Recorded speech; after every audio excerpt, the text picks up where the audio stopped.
शर्मा के कलश से सात छठा बाद में लिंगोत्सव है, उनके बाद 2 बज गया सर अजय मिर्ची लिंग। तो ठीक है।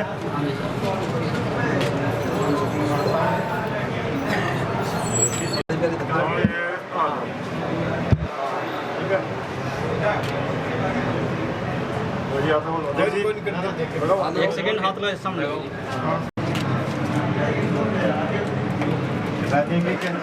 काटो जी कौन आ जैसे सारा करते कोई दिक्कत नहीं कौन जी ने बराबर तो आता फोटो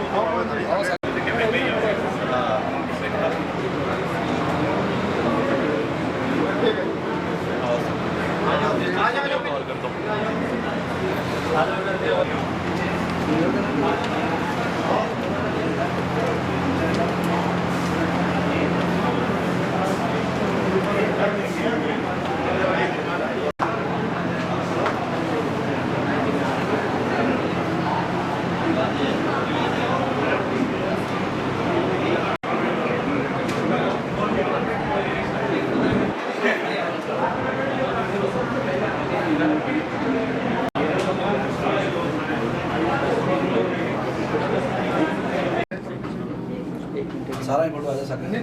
एक मिनट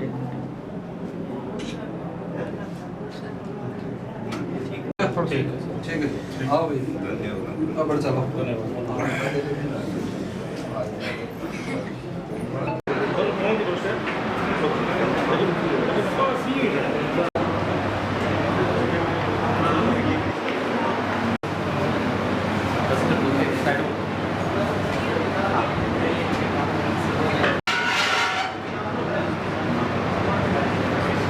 का ध्यान करते हुए आज भादरा के अंदर उद्घाटन स्थल पर पहुंचे हुए सभी मेहमानों का यहाँ से चयनित सभी का मैं हार्दिक अभिनंदन और स्वागत करता हूँ। आज हमारे मुख्य अतिथि काट करके शुभारंभ किया, इनके लिए मैं इनका बहुत बहुत आभार प्रकट करता हूँ। कार्यक्रम को आगे बढ़ाते हुए मैं सबसे पहले निवेदन करता हूँ काशीराम जी ढोलारा जो कि प्रदेश मंत्री है। मैं निवेदन करता हूँ भूप सिंह जी जो कि रिटायर्ड शिक्षक हैं, आप लोग जोरदार तालियों से स्वागत करें। श्री उमर सेन जी सिहाग आशीष के मंच का गौरव बढ़ाएं और आप लोग जोरदार ताली से इनका स्वागत करें। मैं निवेदन करता हूँ जयवीर जी सरेवा से कि आप मंच पर पहुंच करके मंच की शोभा बढ़ाएं और आप लोग जोरदार ताली। मैं निवेदन करता हूँ राजबाला जी से आप भी मंच पर पहुंचे, मंच की शोभा बढ़ाएं, मंच का गौरव बढ़ाएं। कार्यक्रम को आगे बढ़ाते हुए मुख्य अतिथियों के सम्मान के लिए हमारे कोचिंग संस्थान में पहुंचने पर आपका हार्दिक अभिनंदन है, स्वागत है।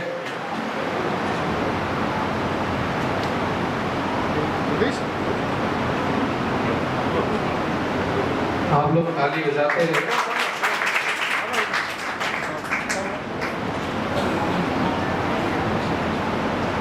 भूप सिंह जी का भी साफा और माला पहना करके स्वागत करेंगे।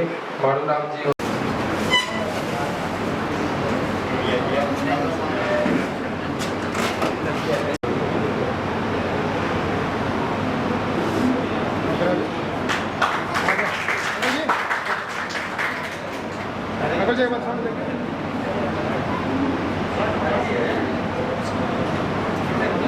मैं निवेदन करता हूँ, निवेदन है कि पवन जी शर्मा और जयवीर जी सरेवा साफा और माला पहना करके स्वागत करेंगे। आप लोग तालियां जो है बजाते हैं।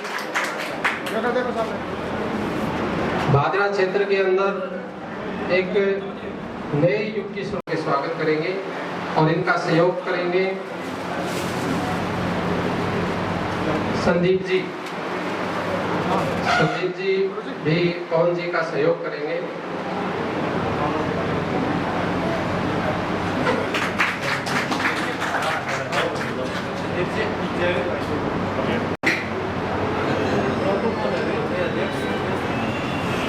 साथ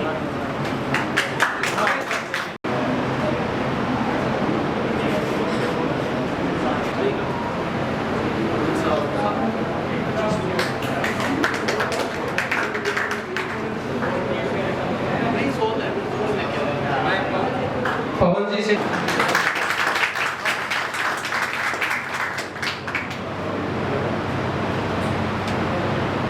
कि वो इस कोचिंग संस्थान के साथ एक नए सिरे से भादरा देवी जो शुरुआत करने जा रही हैं, इनको निश्चित रूप से आगे बढ़ने की सफलता मिले, ताकि क्षेत्र के बच्चों को कोटा, सीकर, जयपुर या बड़े शहरों के अंदर नहीं जाना पड़े।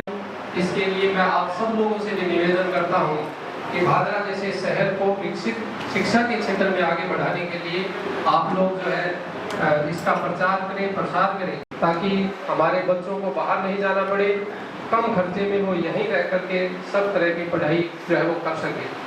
आगे के कार्यक्रम के लिए मैं निवेदन करता हूँ पवन जी से पालन करेंगे।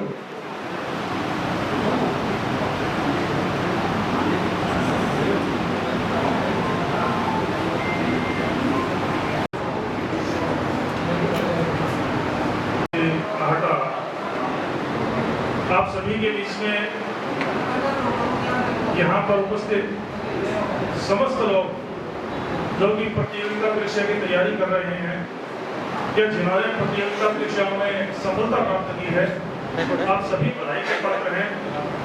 इस पावन अवसर पर आप यहाँ पर अपनी जिंदगी दी है तो जीने का हुनर भी देना, जिंदगी दी है तो जीने का हुनर भी देना, पाँव बख्शे हैं तो कॉपी के सफर भी देना। मुझे गुफ्तगू तूने सिखाई कि मैं गूंगा था, पर अब मैं बोलूं तो बातों में असर भी देना। मैं चाहता हूं कि यहाँ जो भी प्रतियोगिता परीक्षा की तैयारी कर रहे हैं, उन यदि एक दो विद्यार्थी को भी मैं प्रेरित कर सकूं तो यहाँ मेरा इस मंच से बोलना सार्थक होगा। प्रिय विद्यार्थियों, प्रतियोगियों, यह समय बड़ा संक्रमण काल का समय है। हर परीक्षा में हम देखते हैं कि बहुत भारी कंपटीशन है और उस कंपटीशन के समय में हमें ऑनलाइन, ऑफलाइन अनेक प्रकार के मोड काम में लेते हुए अपने आप को इतना सक्षम बनाना है कि हम प्रतियोगिता परीक्षा में सफलता प्राप्त कर सकें। और सफलता के लिए आपको एक बात ध्यान रखनी है, सदैव सकारात्मक रहें, पॉजिटिव रहें, प्रसन्न रहें। जो कार्य आप कर रहे हैं, यदि आप सकारात्मकता के साथ, प्रसन्नता के साथ करेंगे तो उस कार्य में आपकी सफलता बिल्कुल निश्चित है। हम क्या करते हैं, दो बातें रखते हैं अपने जीवन में। जब भी कोई प्रतियोगिता परीक्षा में बैठते हैं तो उसके लिए पहले से बहाने तैयार रखते हैं कि इस फला कारण से मेरा चयन नहीं हो पाया, उस समय यह हो गया था, या उसमें पेपर ऐसा आया था, पेपर लीक हो गया था, या पहले ही पेपर बिक गया, सिलेक्शन कहाँ से होता। तो ऐसी बातों से एक विद्यार्थी को सदैव दूर रहना चाहिए। आप मन में ये विश्वास कर लें कि आपको अपना कर्म करते रहना है, कल की चिंता नहीं करनी। आपको ये नहीं देखना है कि कब पेपर लीक हो रहा है या कैसा प्रश्न पत्र आया है, सिलेबस से बाहर प्रश्न है। आपको सिर्फ और सिर्फ तैयारी पर ध्यान देना है। क्योंकि किसी बड़े शायर ने कहा है कि जो मंजिल चलते हैं वो शिकवा नहीं करते, और जो शिकवा करते हैं कम तक पहुंचा नहीं करते। तो यदि आप मंजिल की तरफ चल रहे हो तो सिर्फ अपने लक्ष्य पर निगाह रखिए, और उसके अलावा आपका ध्यान कहीं भी नहीं होना चाहिए। यदि आप लक्ष्य के प्रति समर्पित रहेंगे तो निश्चित रूप से सफल होंगे। दूसरी बात आपको मैं कहना चाहूँगा, यदि आपने अपने जीवन का लक्ष्य निर्धारित कर लिया है तो उसके पश्चात आपका दूसरा कार्य यह है निरंतरता को बनाए रखना। आपने एक दिन तो 10 घंटे 12 घंटे तैयारी कर ली और दूसरे दिन आपने 3 घंटे अध्ययन किया, अगले दिन फिर आप लगे तैयारी में और आप 10-12 दिन 2 दिन तक आपने किताबों को हाथ नहीं लगाया। मैं आपसे कहता हूँ आप चाहे 6-7 घंटे ही पढ़िए, परंतु निरंतरता से पढ़िए। यदि कोई भी कार्य नियमित रूप से किया जाता है तो उसमें आपकी सफलता सुनिश्चित होती है। ये 2 सूत्र यदि आप ध्यान रख लेंगे कि आत्मविश्वास बनाए रखेंगे और प्रत्येक कार्य को नियमित करेंगे तो निश्चित रूप से आप सफल होंगे। सबसे बड़ा रोल हमारे जीवन में हमारे मन का होता है। ज्यादा समय नहीं लूंगा, आपको सिर्फ इतना ही बताना चाहूंगा कि मन जो सोचता है वह अपने आप अपने परिवेश का निर्माण कर लेता है। मन ही मन को जानता, मन ही मन को जानता, मन ही मन से प्री, मन ही मनमानी करे, मन ही मन का भी, मन झूमे मन बावरा, मन की अपनी ही, और मन के हारे हार है, मन के जीते जी। सदैव जीवन में सकारात्मक रहें, प्रसन्नचित्त रहें, और यदि आप प्रसन्नचित रहेंगे, सकारात्मक रहेंगे, तो सफलता निश्चित एक दिन आपके कदम चूमेगी। यही आशाओं और विश्वास के साथ धन्यवाद।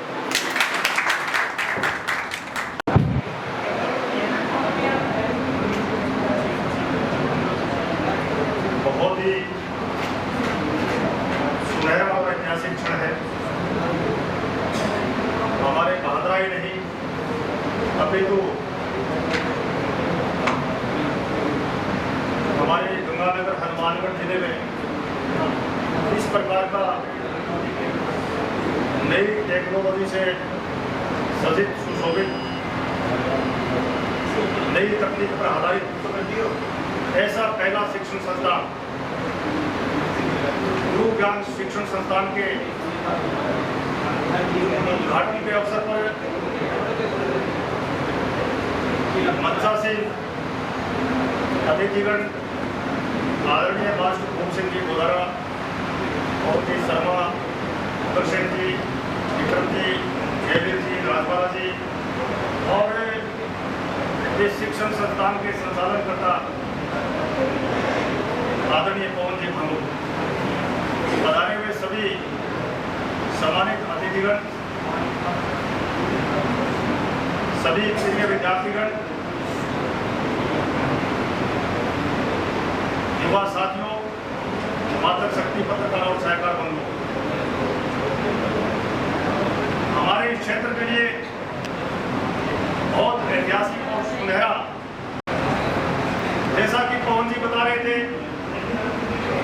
पहले जयपुर में भी इन्होंने नामी गिरामी और इस प्रकार के कोचिंग सेंटर में अध्यापन का कार्य करने का काम किया। इनके सानिध्य में और शिक्षा प्राप्त किए हुए, अध्ययन किए हुए अनेकों छात्र और छात्राएं, अनेकों विद्यार्थी अनेकों परीक्षाओं में उत्तीर्ण होकर के आज राष्ट्रीय सेवा में कार्य कर रहे हैं और जनता के लिए अपना जीवन देने का काम कर रहे हैं। मैं सभी आज यहाँ उपस्थित हैं या समाचार पत्रों के माध्यम से, सोशल मीडिया के माध्यम से इस शिक्षण संस्थान के खुलने की जानकारी जिन जिन विद्यार्थियों को, छात्र छात्राओं को, युवाओं को मिलेगी, मैं यही कहूँगा, यही आग्रह करूँगा कि आप गुरु ज्ञान शिक्षण संस्थान से जुड़ करके अध्ययन के कार्य में रुचि के साथ आप आगे बढ़ेंगे तो सफलता प्राप्त करने से दुनिया की कोई ताकत आपको रोक नहीं पाएगी। मैं सभी इस क्षेत्र के युवाओं से, छात्र छात्राओं से एक निवेदन करूँगा कि जिस प्रकार से पवन जी ने एक अटल लक्ष्य लेकर के कि मुझे राजस्थान के छात्र छात्राओं को, युवाओं को प्रशिक्षित करके अधिक से अधिक रोजगार उपलब्ध करा के उन परिवारों की समृद्धि का हमारे प्रशस्त करना है। इतना बड़ा पुण्य का काम, इतना बड़ा महान लक्ष्य जिसमें ये निश्चित रूप से 100% सफल भी हुए हैं। आगे भी सफलता इनके कदमों में रहेगी। मैं सभी क्षेत्र के युवा साथियों से, छात्र छात्राओं से, भाइयों और बहनों से एक ही निवेदन करूँगा कि आप जो भी मार्ग चुने, पूरे मूल्यांकन के बाद, आत्ममंथन के बाद सोच समझ करके एक लक्ष्य, एक उद्देश्य निर्धारित कर लें। दृढ़ता के साथ लक्ष्य अटल हो, संकल्प दृढ़ हो तो आपको सफल होने से दुनिया की कोई ताकत रोक नहीं पाएगी। भाइयों और बहनों, आप अपना लक्ष्य निर्धारित करके इस संस्थान से जुड़े और इस संस्थान से शिक्षा प्राप्त करके, कोचिंग प्राप्त करके और दृढ़ संकल्प के साथ अपने अध्ययन के कार्य में लगे। निश्चित रूप से आपके जीवन में सफलता आपके कदम चूमेगी। आप अपने परिवार का, अपने गांव का, इस क्षेत्र का, इस देश का नाम रोशन करने में सफल रहेंगे। आप सबको बहुत बहुत धन्यवाद। मुझे बुलाया, मान सम्मान किया, इसलिए मैं शिक्षण संस्थान का भी बहुत बहुत धन्यवाद ज्ञापित करता हूँ। बहुत बहुत धन्यवाद। एक सबसे बड़ी बात बहादुरा के लिए ये था, मैं उस लड़की का नाम पुकारूंगा अभी जिन्होंने बहादुरा का नाम रोशन किया था और जिनकी एज भी बहुत कम थी और जिसने बहादुरा में तैयारी करके पूरे राजस्थान में परचम लहराया था, जो हमारी विद्यार्थी थी। मैं रवीना को बुला रहा हूँ मंच पर, आइए, जिसने 3rd ग्रेड में 150 में से 142 नंबर प्राप्त किए थे। ये बड़ा काम था।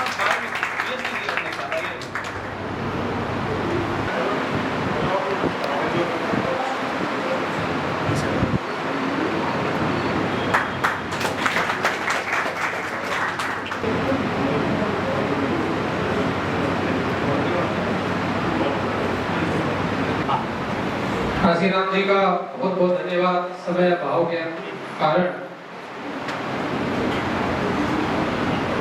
अगले वक्ता के रूप में मैं निवेदन करता हूं श्री भोग सिंह जी।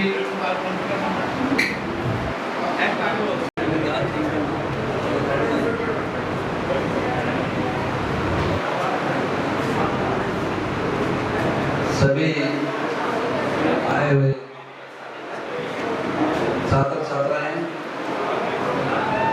बच्चे लोग, सभी का मैं आभार व्यक्त करता हूँ। मैं पवन जी मामू को हार्दिक बधाई दूंगा कि आपने इस संस्थान का भादरा में शुभारंभ करने जा रहे हैं और ये आने वाले समय में जो यहाँ के अभ्यर्थी हैं इस क्षेत्र के आसपास के, उनके लिए एक मार्गदर्शक की भूमिका निभाते हुए उन्हें जीवन में सफल बनाएं। इसके बाद जैसे ही कोचिंग संस्थान के प्रारंभ की बात करते हैं, लगभग ये होता है कि अभ्यर्थी लगातार तैयारी करते हैं। मैं केवल अभ्यर्थियों पर केंद्रित बात करूंगा। कारण ये है कि जब कभी भी हमें किसी भी क्षेत्र में आगे बढ़ना है, क्योंकि हम यहाँ एक प्रतियोगी परीक्षा के संस्थान में बैठकर बात कर रहे हैं, सुन रहे हैं, बातचीत कर रहे हैं, तो प्रतियोगी परीक्षाओं में अभ्यर्थी को क्या करना चाहिए ताकि वो सफल हो, इस पर मेरी बात केंद्रित रहेगी। सबसे पहली बात तो कि आप जो अभ्यर्थी हैं, जो भी तैयारी कर रहे हैं, सबसे पहले जैसा हम सभी जानते हैं, हम सभी को पता है कि हमारा एक लक्ष्य निर्धारित होना चाहिए और केवल एक होना चाहिए। यानी ये नहीं है कि आज वैकेंसी कोई आ रही है, उसकी हम तैयारी में जुट रहे हैं, 3 महीने बाद में दूसरी आ गई, आप ये सोचते हैं कि नहीं मेरे को तो इसकी नहीं इसकी करनी थी, महीने बाद में तीसरी आ रही है, हम सोचे कि हमें तो इसकी नहीं इसकी करनी थी। ऐसा कभी नहीं करें। आप चाहे आपकी वैकेंसी को साल लग रहा है, 2 साल लग रहे हैं, आप पहले ये निर्धारित कर लें कि मुझे पढ़ना क्या है और पहला काम ये करना है। उसके बाद अपने को आगे बढ़ना है कि उस पद को प्राप्त करने के लिए मुझे क्या करना चाहिए। बनना क्या है कि बाद में क्या करना है, क्या करना है। तो इस क्या करने में आपको ये सर्च करना है अपने आसपास कि जो हमारी परीक्षा है, इस परीक्षा में सिलेबस क्या रहता है, इसकी तैयारी किस तरह से की जा सकती है, हमारे आसपास के कौन से लोग हैं जो इस पद को पहले हाल ही के वर्षों में प्राप्त कर चुके हैं, जो इन प्रतियोगी परीक्षाओं से निकल चुके हैं, तो उनसे मार्गदर्शन लें। और इसके लिए सामग्री जो है हमारी पाठ्य सामग्री, ये कौन सी होनी चाहिए। अब पाठ्य सामग्री कौन सी होनी चाहिए, इसके लिए क्या है कि आपको अनुभवी लोगों की सहायता लें।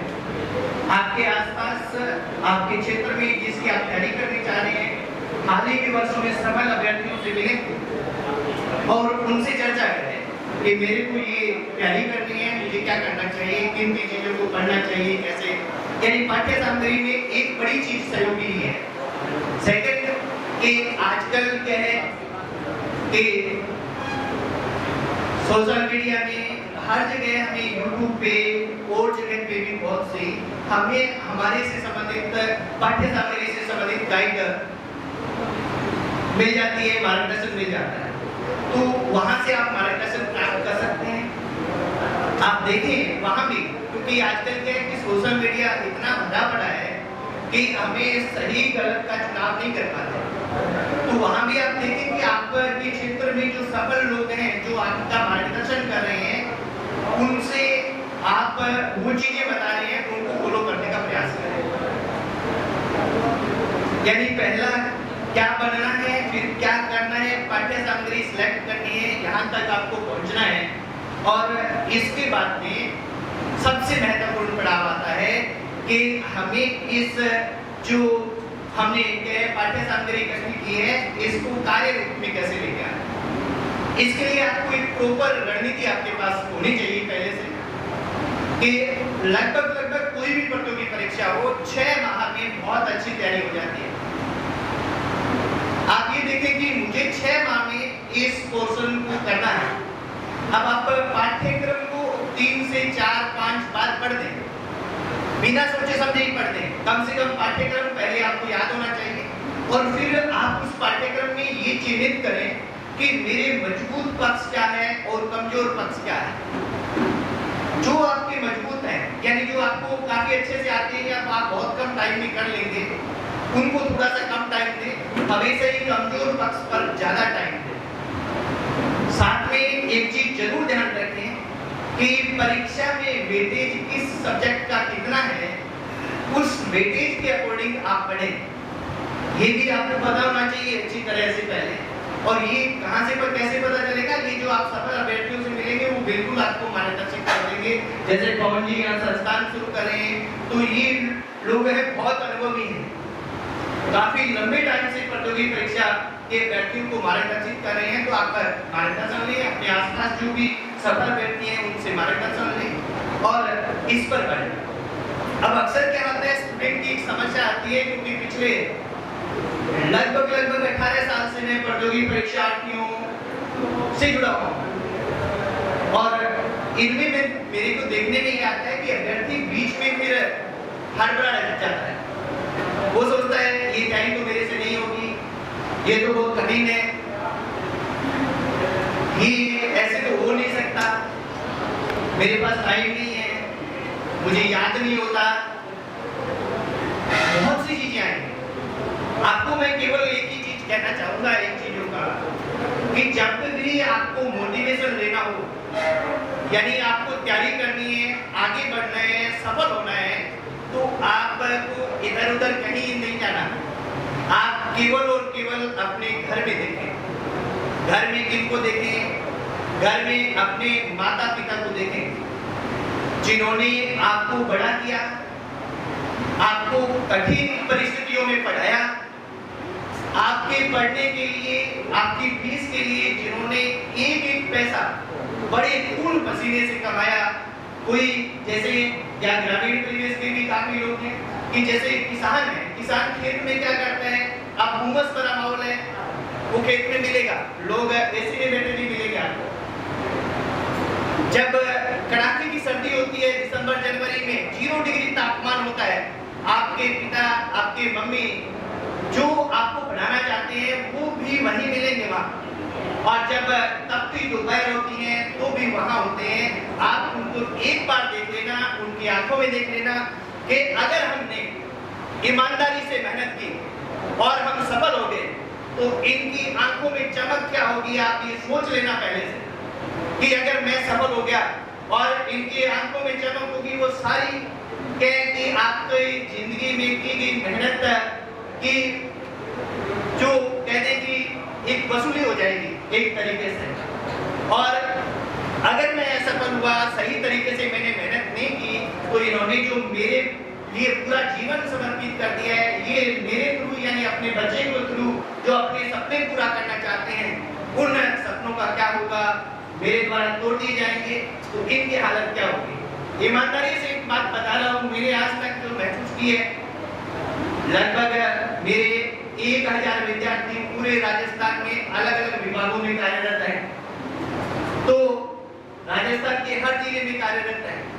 तो जो वास्तविक चीज है वो मैं बता रहा हूँ। वास्तविक चीज ये है कि अगर आप सफल हो गए, आप अपने माँ बाप की 5 साल उम्र बढ़ा देंगे, उनमें इतना जोश आ जाएगा, उसमें इतना जुनून आ जाएगा कि मेरा बच्चा, मेरी बच्ची फलानी पोस्ट पे है, फलाने पोस्ट पे है, उसने पढ़ाया, उसने वो कभी ऐसे नहीं किया कि मैंने पढ़ाया, उसने पढ़ा, उसने बहुत मेहनत की, इस कारण वो आज इस स्थिति में है और वो प्रफुल्लित रहेंगे जीवन भर। अगर आप उसका उल्टा कर लें कि आपको पैसा दिया, कमा के दिया, आप शहर में जा रहे हैं, पैसों को उड़ा रहे हैं, चाहे नशा प्रवृत्ति में उड़ा रहे हैं, चाहे खाने पीने में उड़ा रहे हैं, चाहे अन्य गतिविधियों में उड़ा रहे हैं, और आप असफल हो जाते हैं, आप उन माँ बाप की 5 साल उम्र कम कर देंगे, ये मान के चले। आप बस एक और एक दिमाग में रखें कि मुझे 5 कम करना और 5 बढ़ाना है, यानी अंतर कितना हो गया 10 साल का। कि मुझे मेरे माँ बाप को 1 साल बाद में जीवन भर के लिए खुश रखना है, 10 साल उनकी उम्र बनानी है, या जीवन भर उनके दुखी रखना है, उनकी कमर तोड़नी है, या 10 साल उम्र कम करनी है। आपको इससे बड़ा मोटिवेशन कभी नहीं मिलेगा। कहीं बाहर देखने की आवश्यकता नहीं है। ईमानदारी से बढ़े, आगे बढ़े, निश्चित तौर पे आप सफल होंगे। आपको सफल होने से कोई नहीं रोक सकता। सही रणनीति पर, सही दिशा में आगे बढ़ जाइए। आज हर जगह मार्गदर्शन उपलब्ध है, पर उसको सही एग्जीक्यूट कीजिए और मात्र 6 माह अपने आपको दे दीजिए। आप खुद की जीवन में भी सोच सकते हैं कि अगर आपने कहा है कि ये 6 माह मेहनत कर ली ना, तो आपकी आराम से जिंदगी निकलेगी शेष जो बची है। और ये 6 माह साल आपने ऐसे ही गवा दिया तो इतना ही टाइम होता है, साल ज्यादा से ज्यादा 2 साल। उसके बाद कहीं ना कहीं सेट होना पड़ता है। बच्चियां होती है, उनकी शादी कर दी जाती है, बच्चे होते हैं, उन्हें कोई ना कोई काम करना पड़ता है। तो आप जीवन भर घिसते रहेंगे और वही जो आपके काम करवाएंगे आपसे, आपके जो मालिक होंगे, वो जीवन भर आपको टॉर्चर करते रहेंगे। तो आपको अपने जीवन के साथ, अपने माँ बाप के जीवन के साथ क्या करना है और कैसे करना है, ये जहन में हर घंटे आपके होना चाहिए। और अगर हर घंटे आपके जहन में ये रहेगा तो आपको कोई सफलता से दुनिया की ताकत नहीं रोक सकती और किसी भी हालत में नहीं रोक सकती। मैं इतना ही कहूँगा। जय हिंद, वंदे मातरम। बहुत बड़ा एक अनुभव आपके सामने पेश किया है। ठीक है, उगर सर जी ने आपका बहुत लंबा एक्सपीरियंस है। हम दोनों मैं सर को कभी हम सामने मिले नहीं है, और हम दोनों एक दूसरे को देखते रहते हैं फेसबुक के माध्यम से, सोशल मीडिया में हम दोनों जुड़े हुए हैं। अब हमारा एक दिन सर का फोन आया, हमारा आमना सामना आज पहली बार हम मिले हैं। सर भी बहुत 18 या 20 साल से कर रहे हैं और एक किसान परिवार से उठ करके यहाँ तक पहुँचे, ये बहुत बड़ी बात है सर। ठीक है, आ रही है क्या बात? अच्छा सर, मैं तो बाहर वैसे आ जाती है ना, तो मैं वापस बता रहा हूँ, आज सुना नहीं है। तो देखो, ये सर ने बहुत बड़ा एक एक्सपीरियंस आपको बताया है कि तैयारी करने के लिए आपको बड़ी संस्था का चयन करना कोई जरूरी नहीं है साहब। मैं आज ही बता रहा हूँ, मैं राजस्थान की टॉप से टॉप संस्थाओं में पढ़ा करके आया हूँ। मैं उनका पूरा सिस्टम देख करके आया हूँ कि सिस्टम क्या है, क्या करते हैं ये लोग, किस प्रकार बच्चों का शोषण करते हैं, किस प्रकार पैसा हड़पते हैं लोगों से। तो वो एक सिस्टम है और उसके अंदर आप जाओगे तो आपको भी लगेगा कि यार, कईयों को लगता है कि जयपुर पढ़ करके आ गया तो मेरा सिलेक्शन हो जाएगा। तो आप सोचना मत कि आपका सिलेक्शन हो जाएगा। वहाँ बहुत बहरूपिये बैठे हैं जो आपका शोषण भी कर लेंगे साहब। तो वो दिखावा अलग है। आप ऐसे शिक्षक का चयन करिए जो आपको वास्तव में कुछ दे सकता है। जैसे गुरसेन जी हैं, मैं वास्तव में इनका बहुत बड़ा फैन हूँ। मैं पहले से एक दूसरे से जुड़े हुए, इनका सोशल मीडिया भी बहुत अच्छा रहता है, इनका कमेंट पढ़ता हूँ मैं बहुत बार, समय देता हूँ, यूट्यूब पर भी देखता हूँ, फेसबुक पर भी देखता हूँ। बहुत लाजिम, बहुत बढ़िया शानदार कमेंट आते हैं। और अच्छे शिक्षक की यही खासियत है कि आम बच्चों से जुड़े हुए हैं और धरातल से जुड़े हुए आदमी हैं। तो मेरे लिए बहुत सौभाग्य की बात है कि आज हमारे सामने आए हैं और आपको दो ज्ञान की बातें बहुत अच्छा सा बताया है। आप प्लीज इन बातों का स्मरण करिए और आगे बढ़िए। आपकी बार मैंने पिछली बार सर वादा किया था कि मुझे 100 शिक्षक बढ़ाने हैं, मैं उससे चूक गया था। कोरोना आ गया था, मेरे सामने बहुत बड़ी समस्या आ गई थी। फिर भी सर मैंने 42 शिक्षक भादरा में पढ़ा करके दिखाए थे। ये मैंने प्रयास किया था। आपकी बार हमारा फिर प्रयास रहेगा, हम शतक यहाँ लगाएंगे। 100% 100 शिक्षक बढ़ाने का वादा हमारा है, हम बढ़ा करके दिखाएंगे। कुल मिलाकर के हमने 85 नौकरियां दी थी 2 साल में। यहाँ गुरु ज्ञान में 85 नौकरी लगे थे, पुलिस, SSC, रेलवे सब में मिला करके। और अब की बार हमारे कुछ विद्यार्थी बच भी गए होंगे जो हमारे से बिल्कुल आशा करके बैठे हैं। प्रयास आपने हमारे से जुड़ना, हम आपकी बिल्कुल आशा होगी जरूर पूरी करेंगे। और एक और बता देता हूँ सर, हमारा बड़ा प्लान ये है, यहाँ एक से बढ़ करके एक शिक्षक आपको पढ़ाने आएगा। जिस प्रकार पहले पढ़ाने आ रहे थे वही शिक्षक टीम, वही साथी हमारे पास आएंगे। जैसे गुरसेन जी हमारे साथ जुड़े, अभी इनकी भी अपन सेवाएं लेंगे तो आपको बहुत बड़ा जिंदगी में एक परिवर्तन मिलेगा कि यार जयपुर में जाकर के लाख रुपए लगाते हैं, भादरा में आप 10,000 20,000 रुपए लगा लेना। मैं श्योर आपको विश्वास दिला रहा हूँ कि आपको नौकरी 100% मिलेगी, कोई रोक भी नहीं पाएगा। और एक बात और है सर, हम बच्चे की हर चीज को ध्यान से सुनते हैं। भाई इस बच्चे का कमजोर क्या है, क्या कमजोर है, इसको संस्कृत 2 बार पढ़ाना चाहिए, मैथ्स 3 बार पढ़ाना चाहिए, क्या पढ़ाना चाहिए। और मैं सर आपको बता रहा हूँ, मैथ मेरा सब्जेक्ट था, मेरे जितने भी बच्चे थे सबके 28+ थे। और जो आज भी आपके सामने बहुत सारे बच्चे बैठे हैं जिन्होंने प्रयास किया, 30 में से 30 नंबर लेकर के आए हैं। और ये नौकरी के लिए अच्छा रहा। हमारा ये सामान इन्होंने दिया, इन्होंने मेहनत खूब की थी वहाँ। तो अब मैं एक एक जो हमारे यहाँ पोस्टिंग नज़दीक पोस्टिंग है, यहाँ आसपास के सराउंडिंग एरिया में, वो बच्चे आज यहाँ मेरे सामने आए हैं। मौका उन्होंने दिया कि सर हम आ जाएंगे, कुछ लोग नहीं पहुँच पाए, आ जाएंगे सर। तो मैं एक एक करके सबको इनवाइट करूँगा, प्लीज़ आप आइए और आप अपना सामान करवाइए। सर पहला रवीना का नाम हो गया सर संजू, आइए आइए सर। एक ना एक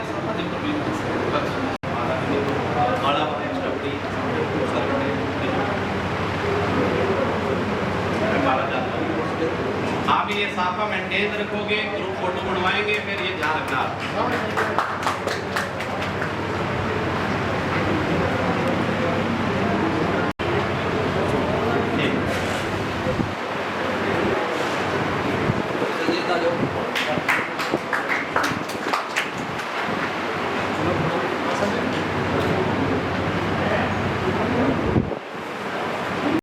नेक्स्ट बागचंद जी पौली,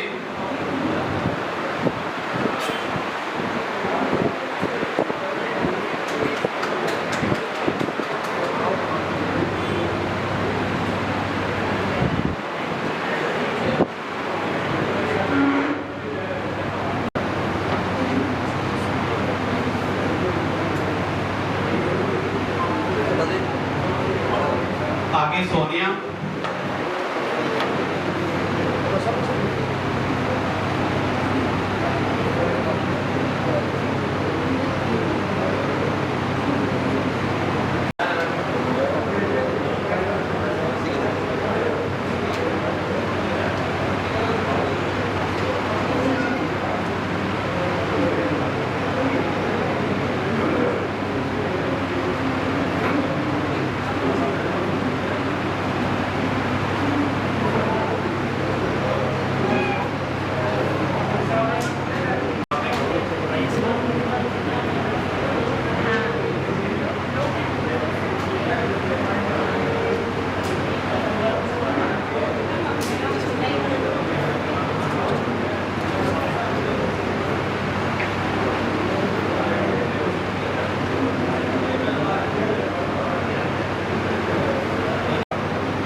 ठीक है। ये आगे बंसीलाल, आइए आप भी, आपका भी स्वागत है।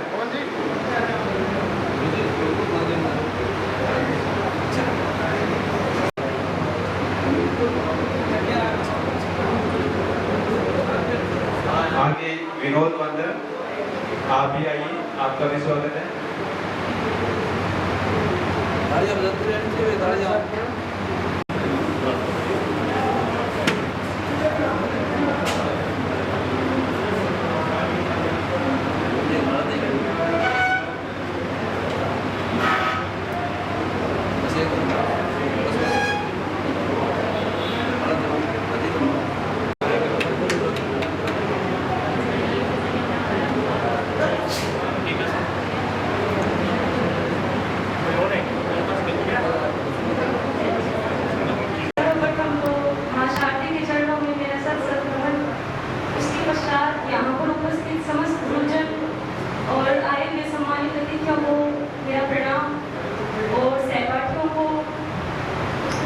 नमस्कार। उसके बाद मैं सर का बहुत बहुत धन्यवाद कहना चाहूँगी कि उन्होंने भावना जैसे छोटे शहर में एक मंच प्रदान किया, जिसमें हम जैसे बच्चों को जो बाहर नहीं जा सकते, घर पर रहकर तैयारी करते हैं, उनको एक बेहतरीन मार्गदर्शन दिया और हमें तैयारी करने के लिए प्रेरित किया। धन्यवाद। और आप लोगों ने मुझे सुना, इस पर मेरी अगर कोई त्रुटि हो गई तो मुझे क्षमा तो मैंने जो भी शिक्षक यहाँ बैठे हैं, मैंने कहा शर्म नाम की कोई चीज़ नहीं होनी चाहिए। क्लास में भी मैंने बोला था बहुत बार कि नहीं बोलना धड़ाके से, हमेशा कहीं जाओ, मंच मिलना चाहिए, मौका मिलना चाहिए ना मंच का। तो कि 2 साल में मौका, तो ऐसा नहीं होना चाहिए। बेटा आरएस बनना है, बड़ी पोस्ट पर जाना है, अपने को थर्ड ग्रेड में नहीं बैठे रहना है। मैंने बोला भी है, राजस्थान टॉप करके भी दिखाना है, तो ये आगे ध्यान रखना है। और मानो ये मैं चाह रहा हूँ, आप इतनी बड़ी आस कर चुके हो, तो मुझे पक्का है कि आप बहुत अच्छा करोगे बेटा। और आगामी मैं चाहूँगा कि आरएस बन करके दिखाइए, ये बहादुर मैंने ये करके दिखाया सर, तो आपसे बहुत उम्मीद है मुझे, और आप बिल्कुल, मुझे आशा है कि आप करके दिखाओगे जरूर। अब मैं नेक्स्ट इसी कड़ी में मैं एक बात और मैं यहाँ आपको बता देता हूँ। पहला हनुमानगढ़ का पहला बीएसटीसी थे बागचंद फौजी, प्लीज आइए और 2 शब्द कहिए। और जो थर्ड ग्रेड में अभी पोस्टिंग है इनकी, आइए सर आइए, अभी छोड़ दो, जो मैं बता रहा हूँ वो किताब लेके आना।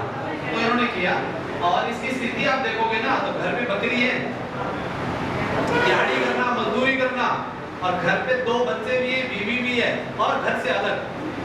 कोई आदमी 3 साल तक समर्पण कर सकता है कि आपने में से कोई नहीं कर सकता। मैं कह रहा हूँ आज 100% 100 में से 99 आदमी रास्ते से अटक जाएंगे कि यार मैं अलग हो गया हूँ घर से, परिवार में मेरे को चलाने वाला मैं हूँ, मुखिया ही मैं हूँ, तो वो कभी नहीं पढ़ सकता। और इस बच्चे ने वो करके दिखाया, और ये उदाहरण बहुत बड़ा है। मेरे गांव में 3 शिक्षक लगे थे, उसमें से एक शिक्षक ये है। मेरे लिए बहुत गौरव की बात है, जब गांव में ये मिलता है मुझे सुकून होता है कि यार मैंने एक बच्चे का बहुत भला किया है, और इसने बेचारे ने मेहनत की, ये मेरे लिए बहुत बड़ी बात है। इसने मेरा मान और सम्मान भी रखा और इज्जत भी की, ये बहुत बढ़िया है मेरे लिए। और बस मैं कह रहा हूँ आप प्रगति करिए रहिए और आगे बढ़ते आइए। 2 शब्द कहिए, बच्चों को बताइए कि मैं क्या था आज क्या हूँ।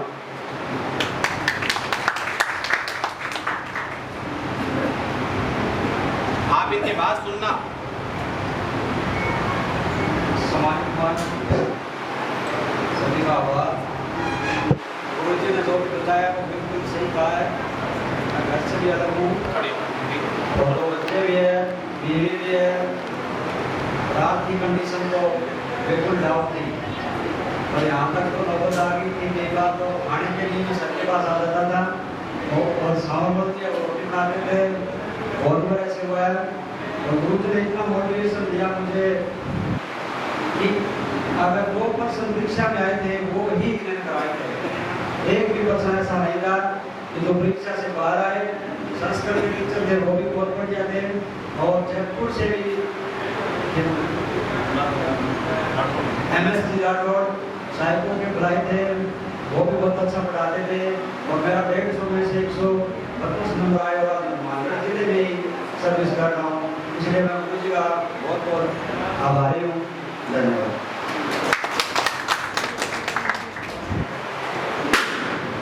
तो देखो आपके सामने ये एक बहुत बड़ा उदाहरण है।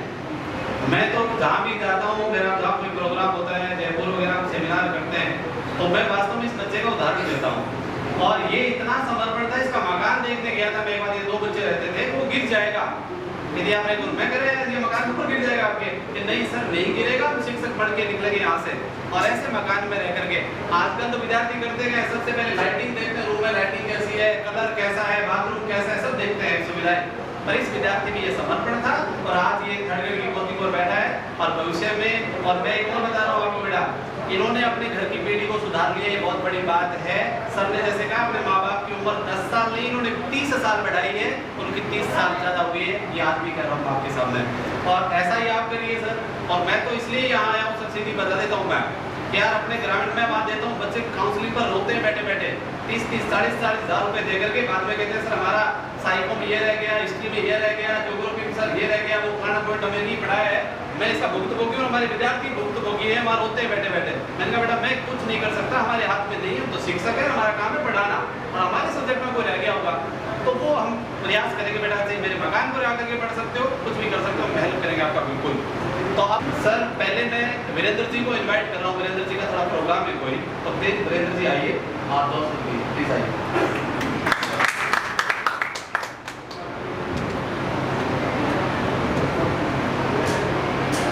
मंचस्थ गणमान्यजन, उपस्थित विद्यार्थियों, प्रभु महावीर ने कहा है काले कालम समाये, काल की मर्यादा का ध्यान रखना चाहिए, समय की भी आवश्यकता है। मेरा इतना ही कहना है कि कोई भी यात्रा प्रारंभ होती है तो उस यात्रा के मध्य हर्डल्स आते हैं, बाधाएं आती हैं, समस्याएं आती है। जब एक पढ़ाने वाला व्यक्ति संघर्ष से गुजरता है तो पढ़ने वाले विद्यार्थियों को संघर्ष की शिक्षा स्वतः मिल जाती है। मैं आदरणीय पवन जी को काफी समय से जानता हूँ, गुरु ज्ञान की यात्रा में हम सहभागी रहे। इसके विभिन्न कार्यक्रमों में, इसके प्रकल्पों में, इसके क्रियाकलापों में हमारी सहभागिता रही। लेकिन जिस प्रकार से इन्होंने अनेक हर्डल्स का, समस्याओं का सामना करते हुए भी अपनी प्रगति यात्रा को जारी रखा, विकासोन्मुख रखा, तो वह निश्चित रूप से अभिनंदनीय है, प्रशंसनीय है, सराहनीय है।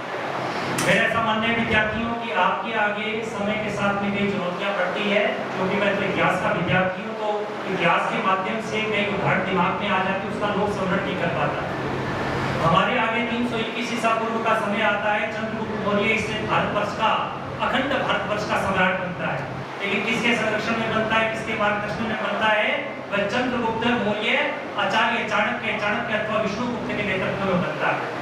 आपको ये पता है कि जब विष्णुगुप्त है वो एक छोटे रूप में आचार्य चाणक्य को प्राप्त हुआ, तो आचार्य चाणक्य ने उसकी भाव भंगिमाओं को देखकर, उसके फिजिकल एक्सप्रेशंस को देखकर, उसकी फिजिकल लैंग्वेज को देखकर उसे अपने पास में बुलाया और पास में बुलाकर उसे ये कहा कि चाणक्य, क्या आप मगध के अधिपति बनना चाहते हो?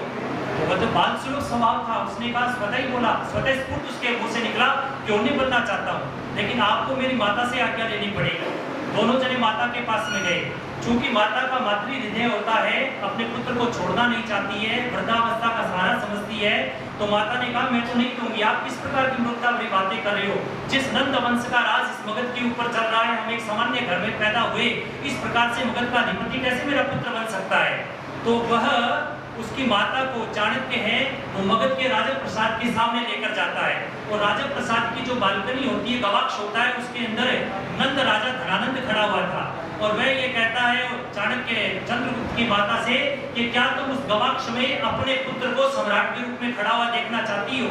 तो वह तत्क्षण पूरे आह्लादित मन से बोलती है कि मैं क्यों नहीं देखना चाहती हूँ। तो मेरा ये वचन है कि आप अपने पुत्र को मुझे ये सौंपो, और मैं इसी गवाक्ष में एक सम्राट के रूप में आपके पुत्र को खड़ा हुआ करके दिखाऊंगा। और वो दिन का दिन था मित्रों बहनों, निश्चित रूप से वह 321 ईसा पूर्व का समय आता है।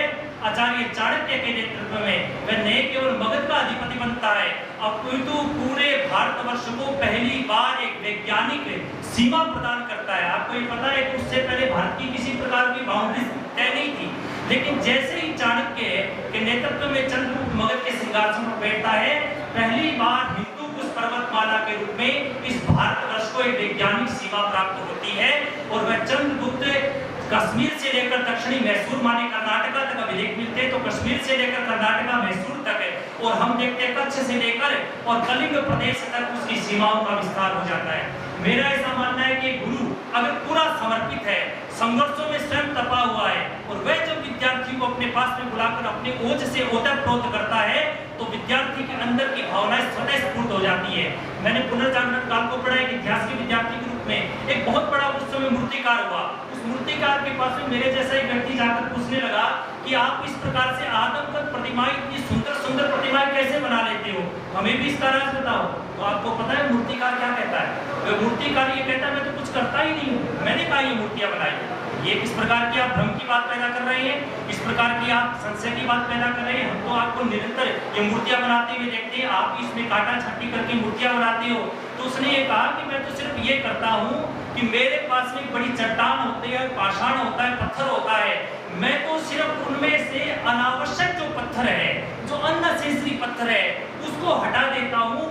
मूर्ति तो स्वयं पाषाण में विद्यमान होती है, और जैसे ही वह अनावश्यक पत्थर हटता है, उसकी काट छांट होती है, उसके अंदर जो उसके अंदर जो उपस्थित मूर्ति है वो अनावृत हो जाती है, प्रकट हो जाती है। तो गुरु क्या करता है?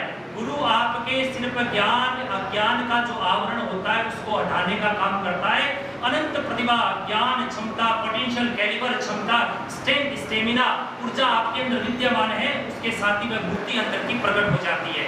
तो विद्यार्थी, मेरा ऐसा मानना है कि गुरु ज्ञान का सफर पुनः प्रारंभ हुआ है। एक फर्क आ गया, कोविड से पूर्व का समय था वो लगभग ऑफलाइन का समय था, और आज ऑनलाइन का समय। मैं हमारे भाई पवन जी का बहुत बहुत अभिनंदन करना चाहूँगा। जितना ऑफलाइन में आपने दक्षता हासिल की है, कल मैं इनसे मिला था, उतनी ही दक्षता इनकी ऑनलाइन स्टडी करवाने में, टीचिंग करवाने में भी है। तो दोनों ही विधाओं में ये निश्चित रूप से अपने आप में पारंगत है, निष्णात है, और इसका लाभ भी आपको मिलेगा। और अंत में वसीम बद्र साहब का जो शेर है वो तो सबसे समापन में कह दूंगा, लेकिन आप लोगों के लिए कहूँगा, आप ये मत देखना कि एक फॉर्म बड़ा तो बहुत सी भीड़ है और इस भीड़ में हम कैसे निकलेंगे। तो उस समय निदा फाजली साहब जिनका इंतकाल हो गया, देश के ख्यातनामा शायर है, उनकी 4 पंक्तियाँ मैं कह देता हूँ।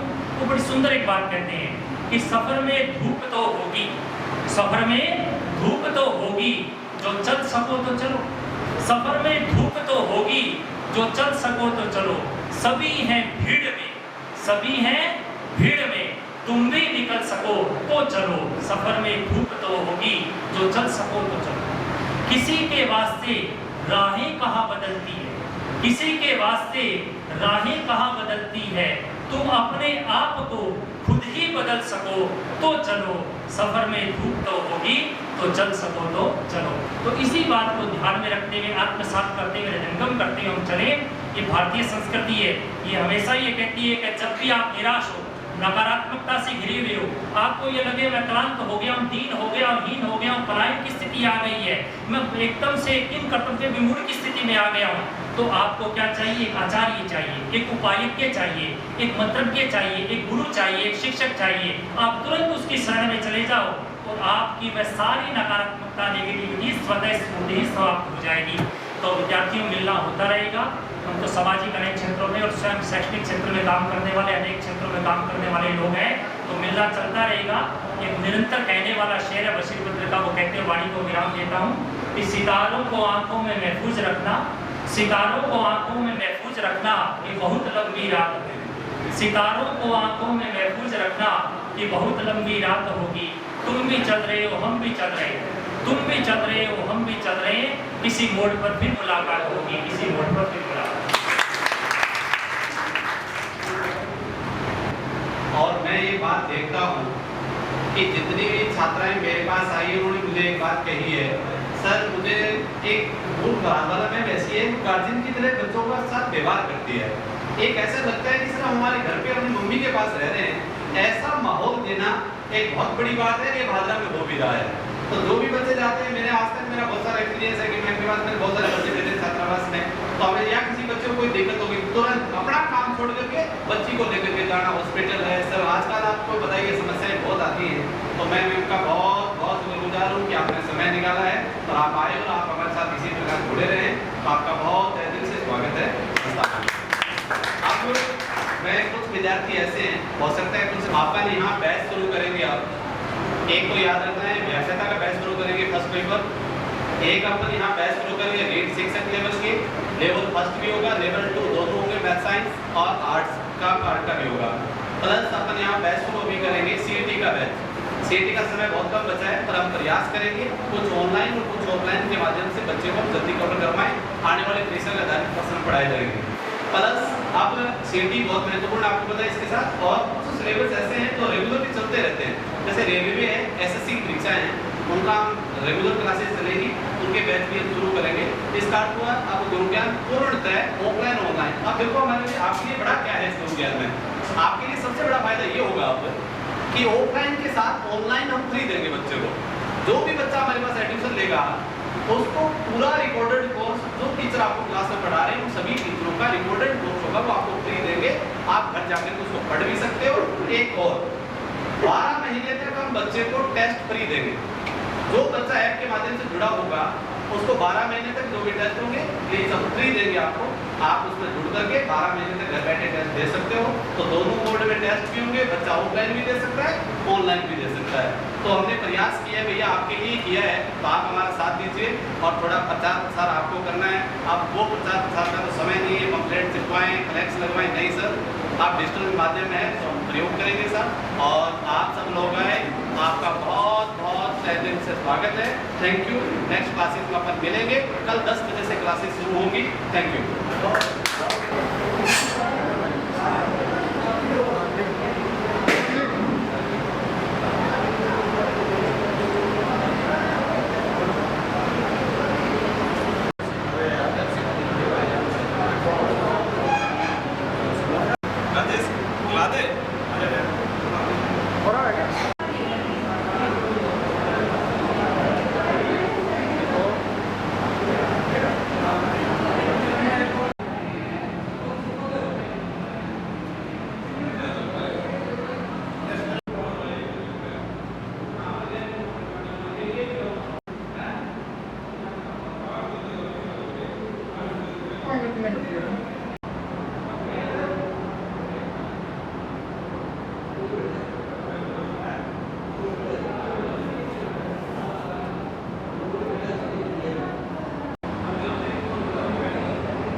अपने सारे व्यक्ति किस मसला